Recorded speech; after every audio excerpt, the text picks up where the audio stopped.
The problem with people is that they're people, and they're small-minded, and they're pretty much the average of the people to hang out with. And so this is kind of like a cart before the horse thing. It's kind of a catch-22. It's like you're around people that aren't successful, yet you want to be successful. How do you go then be around successful people? Most people can't figure that out. They won't do it, or they're afraid. But you have to then go get around successful people before you can become successful. But you're not around successful people, so how are you going to become successful? Now, there is a hack here. Learn, books, podcasts, YouTube. That's how I did it. I did not have a lot of people physically around me. And I've had mentors over the years that I've interacted with here and there. I've gotten very valuable feedback from them. I always try to add value. I ask a lot of questions. I'm generally grateful for them spending their time with me.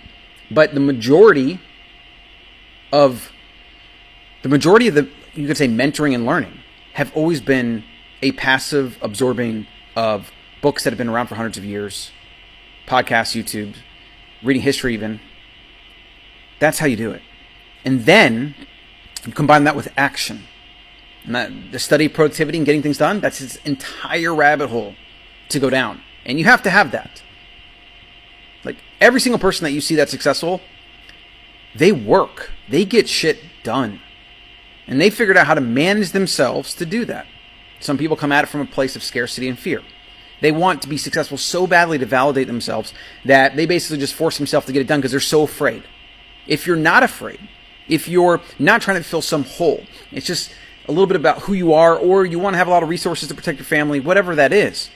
But it's more of kind of a positive growth, less of a fear-based thing. Managing yourself is very hard.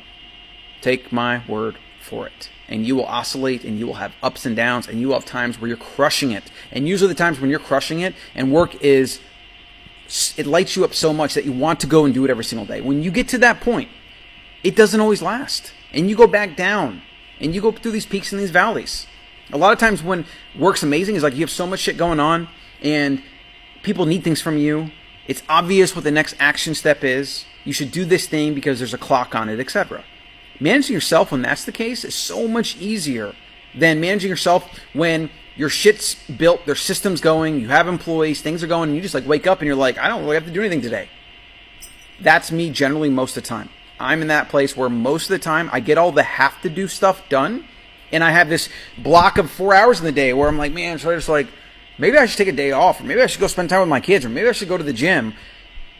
But then I force myself to sit here. And I get stuff done. And sometimes I take a day off early or whatever. That's the privilege of being an entrepreneur that I worked for years.